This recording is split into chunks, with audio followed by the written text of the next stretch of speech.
आप सभी ने लड्डू गोपाल के छाती पर एक चरण का निशान देखा होगा। भगवान श्री कृष्ण के विग्रह लड्डू गोपाल की छाती पर चरण चिन्ह किसका है, और यह चरण चिन्ह उनकी छाती पर क्यों अंकित है?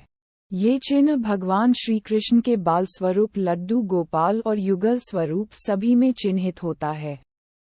तो आइए आप भी जानें इसके पीछे की रोचक जानकारी के बारे में। धर्म ग्रंथों के अनुसार महर्षि भृगु ब्रह्मा जी के मानस पुत्र हैं। उनकी पत्नी का नाम ख्याति था, जो दक्ष की पुत्री है। महर्षि भृगु सप्तर्षिमंडल के एक ऋषि हैं। सावन और भाद्रपद में वे भगवान सूर्य के रथ पर सवार रहते हैं। एक बार सरस्वती नदी के तट पर ऋषि मुनि एकत्रित होकर इस विषय पर चर्चा कर रहे थे कि ब्रह्मा जी, शिव जी और श्री विष्णु में सबसे बड़े और श्रेष्ठ कौन है। इसका कोई निष्कर्ष न निकलता देख उन्होंने त्रिदेवों की परीक्षा लेने का निश्चय किया और ब्रह्मा जी के मानस पुत्र महर्षि भृगु को इस कार्य के लिए नियुक्त किया।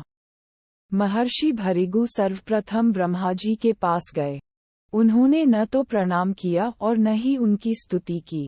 ये देख ब्रह्मा जी क्रोधित हो गए। क्रोध की अधिकता से उनका मुख लाल हो गया। लेकिन फिर यह सोचकर कि ये उनके पुत्र हैं, उन्होंने हृदय में उठे क्रोध के आवेग को विवेक बुद्धि में दबा लिया। वहां से महर्षि भृगु कैलाश गए।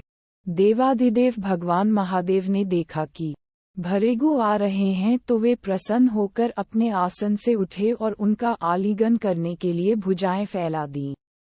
किंतु उनकी परीक्षा लेने के लिए भृगु मुनि उनका आलिंगन अस्वीकार करते हुए बोले, महादेव, आप सदा वेदों और धर्म की मर्यादा का उल्लंघन करते हैं। दुष्टों और पापियों को आप जो वरदान देते हैं, उनसे सृष्टि पर भयंकर संकट आ जाता है। इसलिए मैं आपका आलिंगन कदापि नहीं करूंगा। उनकी बात सुनकर भगवान शिव क्रोध से तिलमिला उठे।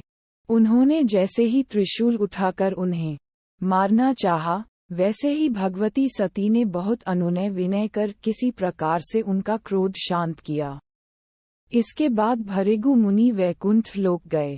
उस समय भगवान श्री विष्णु देवी लक्ष्मी की गोद में सिर रखकर लेटे थे। भृगु ने जाते ही उनके वक्ष पर एक तेज लात मारी। भक्त वत्सल भगवान विष्णु शीघ्र ही अपने आसन से उठ खड़े हुए और उन्हें प्रणाम करके उनके चरण सहलाते हुए बोले, भगवान, आपके पैर पर चोट तो नहीं लगी? कृपया इस आसन पर विश्राम कीजिए। भगवान, मुझे आपके शुभ आगमन का ज्ञान न था, इसलिए मैं आपका स्वागत नहीं कर सका। आपके चरणों का स्पर्श तीर्थों को पवित्र करने वाला है। आपके चरणों के स्पर्श से आज मैं धन्य हो गया। भगवान विष्णु का ये प्रेम व्यवहार देखकर महर्षि भृगु की आंखों से आंसू बहने लगे। उसके बाद वे ऋषि मुनियों के पास लौट आए और ब्रह्मा जी, शिव जी और श्री विष्णु के यहाँ के सभी अनुभव विस्तार से कह बताया। उनके अनुभव सुनकर सभी ऋषि मुनि बड़े हैरान हुए और उनके सभी संदेह दूर हो गए। तभी से वे भगवान विष्णु को सर्वश्रेष्ठ मानकर उनकी पूजा अर्चना करने लगे। भृगु ऋषि के द्वारा मारी गई लात से उनके चरण चिन्ह भगवान विष्णु के स्वरूप, उनके विग्रहों की छाती पर मौजूद हैं। ये चरण चिन्ह लड्डू गोपाल, युगल स्वरूप समेत सभी विग्रहों की छाती पर मौजूद हैं। श्री हरि शरणम जैसा कि प्राप्त हुआ यहाँ मुहैया सूचना सिर्फ मान्यताओं और जानकारियों पर आधारित है। यहाँ ये बताना जरूरी है कि यूनिक क्रिएशंस टीम भी तरह की मान्यता, जानकारी की पुष्टि नहीं करता है।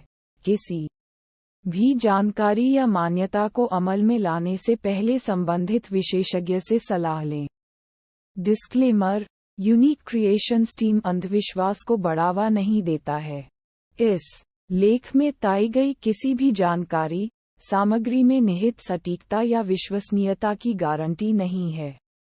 हमारा उद्देश्य महज सूचना पहुंचाना है।